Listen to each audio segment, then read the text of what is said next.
የተወለደ ሁሉ በመኖር ላይ ቢሆንም ትክክለኛው መኖር ግን የሚጀምረው ኃላፊነትን ከመሸከም ጊዜ ጀምሮ ይመስለኛል። በዚህ አነጋገሬ ወይም አመለካከቴ ላይ ብዙ ሰዎች ኃላፊነት ወደ ሕይወታቸው ሲመጣ መኖርን ሲጠሉ፣ ተስፋን ሲቆርጡ፣ ራሳቸውን ወደ ማጥፋት ሐሳብ ወይም ደግሞ እቅድ ውስጥ ሲገቡ ይስተዋላል። ኃላፊነት ለአንድ ለተወለደ መኖርን ለጀመረ ሰው የማይቀር ጊዜን የሚጠብቅ ትክክለኛውን መኖር የሚያሳይ ፍቱን መድኃኒት ነው። ኃላፊነትን መሸከም የጀመረ አንድ ሰው ወይ ተስፋ ይቆርጣል ወይ ያ ኃላፊነቱ አጠንክሮት አበርትቶት ነገውን የተሻለ እንደሚያደርገው ይተማመንና መንገዱን ይጀምራል። በኃላፊነት መሸከም ውስጥ እጅግ በጣም ብዙ ታሪኮችን ያሳልፋል። አንድ ኃላፊነትን መሸከም የጀመረ ሰው ከማንና ከምን እንዴት ኃላፊነትን መሸከም ይጀምራል ብለን ስንነሳ ራስን ከመቻል ትላንትና እናቱ ስታጥብለት የነበረውን ልብስ ዛሬ ራሱ ያጥባል። ትላንትና ቤተሰብ አብስሎ ሲበላ የነበረውን ምግብ ዛሬ ራሱ ማብሰል ይጀምራል። ትላንትና በአባትና በእናቱ ቤት በአባትና በእናቱ አልጋ ሲተኛና ሲውል የነበረ ሰው ዛሬ ተከራይቶም ይሁን ገዝቶ በራሱ ቤት በራሱ አልጋ መኖርን ይጀምራል። ትላንትና ጥቂት ነገሮችን ለማድረግ እናትና አባቱን ሲያስፈቅድ የነበረ ሰው ዛሬ አድርግም አታድርግም የሚል ሕሊና ራሱ ላይ ተጎናጽፎ እየወሰነ መኖርን ይጀምራል።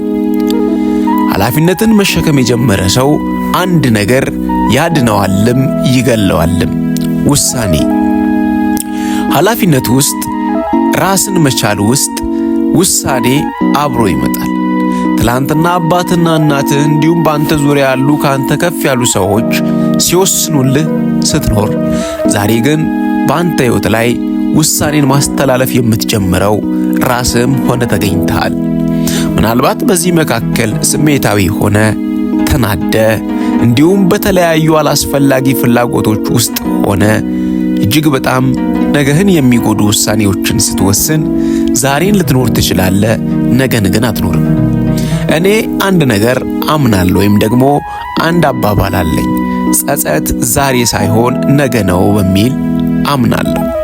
ብዙ ሰዎች ዛሬ በሚያደርጉት ነገር ዛሬ ላይጸጸቱ ይችላሉ። ብዙ ሰዎች ዛሬ በሚወስኑት ውሳኔ ዛሬ ላይጸጸቱ ይችላሉ። ጸጸት ክፋቱ ነገ ነው።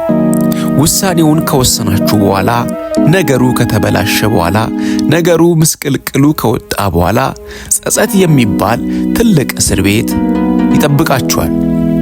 ነገር ግን በዚያው ተቃራኒ ደግሞ በውሳኔያችሁ ትክክል ሆናችሁ ከተገኛችሁ ነገ ላይ እርካታ፣ የልብ ደስታና እንኳንም አደረግኩት ስለሚቻል እያላችሁ ራሳችሁን እያሞገሳችሁ ከማንም ጋር ሳይሆን ከትላንት ማንነታችሁ ጋር ዛሬ ያላችሁን ማንነት እያነጻጸራችሁ ራሳችሁን ደስተኛ ሆናችሁ ታገኙታላችሁ። ስለዚህ ኃላፊነት ወይም ደግሞ ራስን መቻል ወደ ሕይወታችሁ ሲመጣ ውሳኔ ላይ መጠንቀቅ አለባችሁ። ውሳኔ ላይ ያልተጠነቀቀ ሰው ነገው ጸጸት ነው የሚሆነው። ብዙ ወጣቶችን ካስተዋላችሁ ራሳቸውን መቻል ወይም ደግሞ ኃላፊነትን መሸከም እንደጀመሩ የወሰኑት ውሳኔ የዛሬ ላይ ጸጸት ሆኗል። አንዳንዶቹም ነገ የሚጠብቃቸውን ጸጸት ዛሬ እየወሰኑ ይገኛሉ። ስለዚህ ዛሬ ላይ የምንወስናቸው ውሳኔዎች ዛሬ ላይ በድንገት ከመጣ ራስን ከመቻል ወይም ደግሞ ኃላፊነትን ከመሸከም የተነሳ ስለሆነ እባካችሁ ውሳኔ ላይ ተጠንቀቁ። ድንገተኛ የሆነ ራስን መቻል ሊከሰት ይችላል በአንድ ሰው ሕይወት ውስጥ።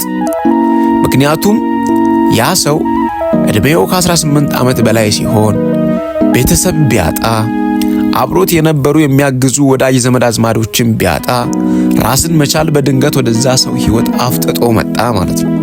በዛ ሰዓት ግን አንድ መጠንቀቅ ያለበት ነገር ቢኖር ያ ሰው ለውሳኔ ነው።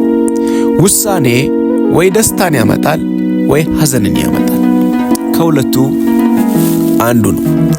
በዚህ የህይወት መንገድ መራመድ ከጀመርኩኝ ጥቂት ዓመታትን አስቆጥሬያለሁ። የተጸጸትኩባቸውም አሉ፣ እጅግ በጣም ደስ የተሰኘሁባቸው፣ በራሴ የኮራሁባቸውም አሉ። እግዚአብሔር ይመስገን ጸጸቱ አይበዛም። እጅግ በጣም ደስ የተሰኘሁባቸው ይበዛሉ። ራስን መቻል ወይም ደግሞ ኃላፊነትን መሸከም በነገ ህይወት ላይ በነገ ያንተ ኑሮ ላይ እጅግ በጣም ከባዱንና ደስ የሚያሰኘውን ተጽዕኖ ይፈጥራል። ተጽዕኖ መፍጠር ሁል ጊዜ አልጋ በአልጋ የሆነ መንገድን አይሰጥህም። በእንቅፋትና በእሾህ የተሞላ መንገድን ሊሰጥህ ይችላል። በዚህ መንገድ ስትራመድ እጅግ በጣም ጠንካራ የሆንክ እየተሰራህና ነገ ለሚጠብቅህ ስኬት ኃላፊነቱን የሚወስድ ጀግናን ሰው እየመሰረተ ይሄዳል። በዚያ አስቸጋሪው መንገድ ስትራመድ ራስህን የምታገኘው ደካማ ሰው ሆነ ሊሆን ይችላል። በእርግጥ በሰዓቱ ሊደክምህ ይችላል። ነገር ግን ብዙ ቀናቶች ተደምረው አንድ ቀን ጠንካራውን ማንነትህን ያሳዩሃል።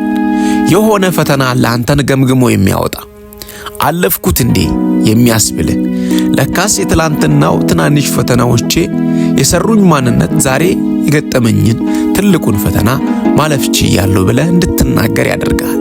ስለዚህ በሕይወት መንገድ ላይ ስራመድ የገጠሙኝን መጥፎ አጋጣሚዎች እንደ ውድቀት አልቆጠርኳቸውም። ለነገ ስኬቴ፣ ለነገ ሕይወቴ፣ ለነገ ኑሮዬ እኔን ሰርተው የሚያበቁ የሆነ ሰሪ መንገዶች እንደሆኑ ተቀብያለሁ። ምናልባትም ስኬት በቶሎ የማይገኝ እጅግ በጣም ዋጋ የሚያስከፍል የህይወት መንገድ ከሆኑት አንዱ ነው። ስኬትን እጅግ በጣም ብዙ ሰዎች አጥብቀው ይፈልጉታል፣ ትልቅ ዋጋም ይከፍሉለታል። መውጣት ያለባቸውን ተራራ ይወጡለታል፣ መውረድ ያለባቸውን ቁልቁለት ይወርዱለታል። በተለይ ወጣቶች ስኬትን ከሚፈልጉ የሰዎች የዕድሜ ክልል መካከል አንደኛው ወጣቶች ናቸው። ምክንያቱም ወጣት ማለት እጅግ ብዙ ነገርን የሚፈልግ አእምሮን የተሸከመ የዕድሜ ክልል። ወጣቶች ስኬትን ስንፈልግ በምን አይነት መንገድ ስኬትን እየፈለግን እንደሆነ ቆም ብለን ልናስብ ይገባል። ብዙ ሰዎች ስኬትን ይፈልጋሉ፣ ነገር ግን ስኬት የሚያስከፍለውን ዋጋ አይፈልጉትም።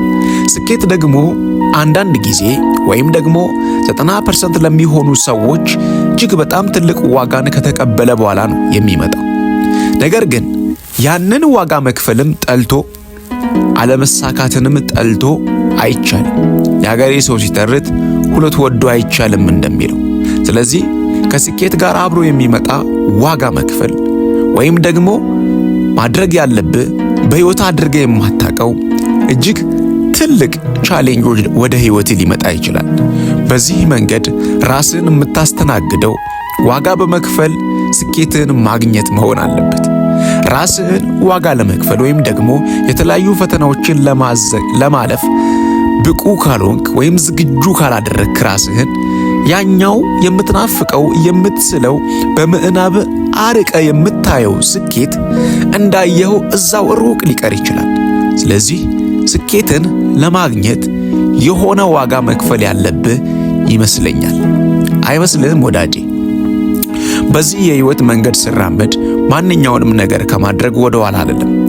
እኔ አምላኬንና ሰውን የሚያሳዝን ነገር አይሁን እንጂ ምንም ነገር ከማድረግ ወደ ኋላ የማልል ሰው ሆኜ ተገኝቻለሁ። ምክንያቱም ስኬት እጅግ በጣም ደስታን የሚሰጥ ነገር ነው። ለዚህ ስኬት ደግሞ መክፈል ያለብኝን ነገር ሁሉ ለመክፈል ተነስቻለሁ። ለዚህም ነው ትላንትናዬን እያየው ዛሬ ላይ አንዳንድ ጊዜ የማይታለፍ የሚመስል ነገር ግን ያለፈ ብዙ ታሪክ የሚታየኝ።